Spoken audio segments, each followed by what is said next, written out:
at some point when I was dating, I remember meeting people and there would be an instant attraction, and it would be more of a chemical attraction, a sexual attraction, and it would either be there or it wouldn't be there.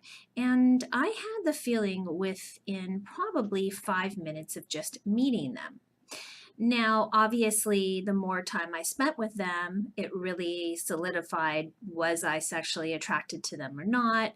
Um, there's this idea of pheromones, there's this idea of lust.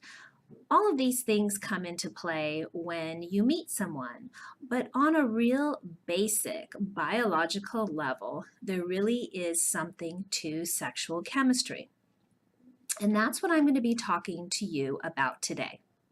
So this is Dr. Dawn Michael, and our topic is that spark, that sexual chemistry that you have, and how important it is that you have it with your spouse. Now, I did a video a little bit earlier, I think it was last week, where I talked about sexless marriages and problems that couples get into when they're not feeling desire towards their spouse, and really ways that you can get that spark back. But I did make a statement in the beginning of the video that you have to have it there to begin with. And I do believe that you have to have some chemistry, some sexual chemistry with your significant other for it to remain for the rest of your marriage.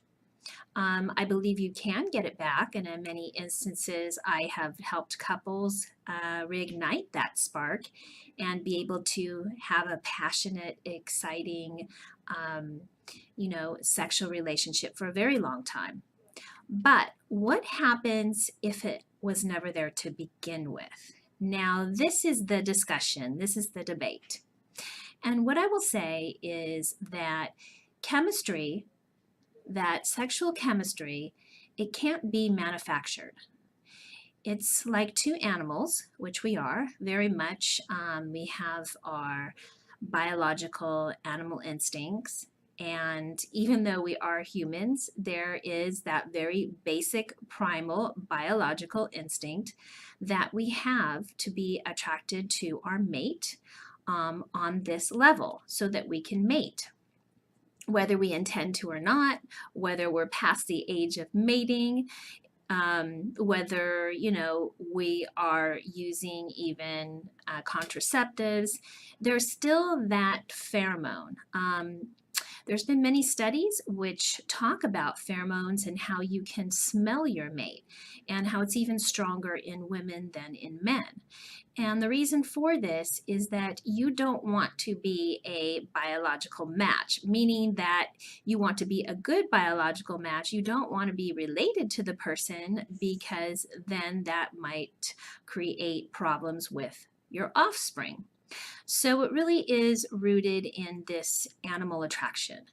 Now, for some people, it's really intense. So you can have two people where this animal attraction, this lust, this chemistry is so intense that in the beginning of a relationship, it really takes over, and you're not, getting to know the person, you're really lusting after them. And I believe that's what love at first sight is. It really is lust at first sight.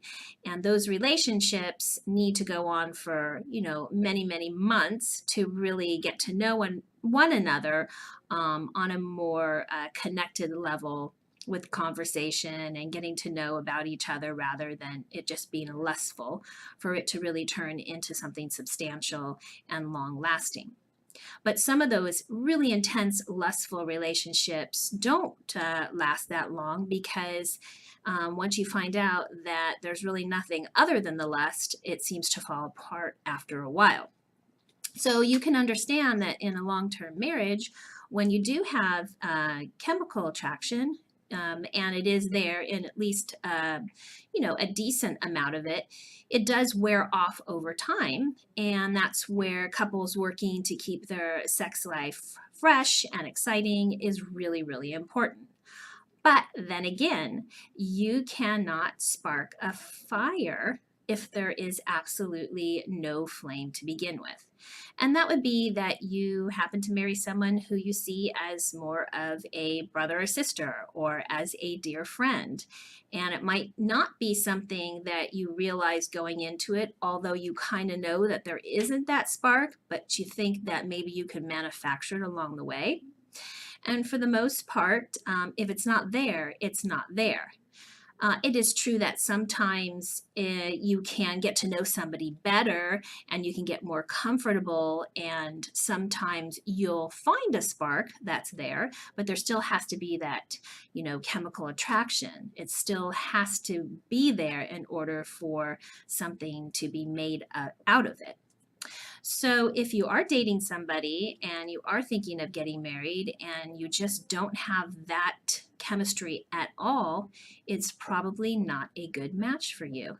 And if you're in a relationship where you are extremely frustrated because you've been trying to manufacture it, or your partner just doesn't seem that they desire you, and you think back and maybe they really never did desire you, or you never really did desire them from the very beginning, but you got married for different reasons. And sometimes people do get married for reasons. They get married for reasons that have to do with maybe pleasing their family, societal reasons, religious reasons.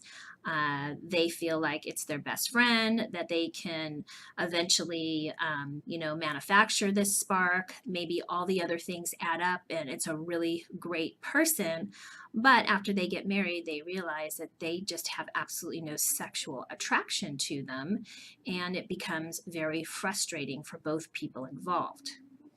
So, yes, it is important to have chemistry. Yes, it is important to have that spark. And if you don't have it, it is going to be a very frustrating relationship. And there's not much that people can do to really get past that. It's a decision that if they want to stay together, it would be for other reasons, but it would never be that they were going to have that deep sexual relationship, that passion. And most people really want to have that in their life. They really want to have that with the person that they're planning on spending the rest of their life with. They want to have a nice, decent, passionate, intimate relationship with them. And I'm not even talking about frequency. Some people are fine having, sex once in a while, but it is the quality of the sex. It is that you still desire each other. And it's very hard to be in a relationship for a long period of time where you feel like your spouse doesn't desire you or doesn't want you. It can be very painful. It could be something that makes people extremely depressed. And so, if this is a relationship that you have found that you are in, it's really important that you speak to your spouse openly about it and perhaps get some help if you want to continue the relationship. But most of all, be honest with yourself about what your situation is, because sometimes people are not honest with themselves or not honest with their spouse. And that's where resentment, unhappiness, and many times depression can play or have a factor in the relationship. So I hope that you have found this topic interesting. And please leave your comment, give me a thumbs up, subscribe to my channel. And as you know, I believe everyone deserves to have a healthy sex life. And so do you.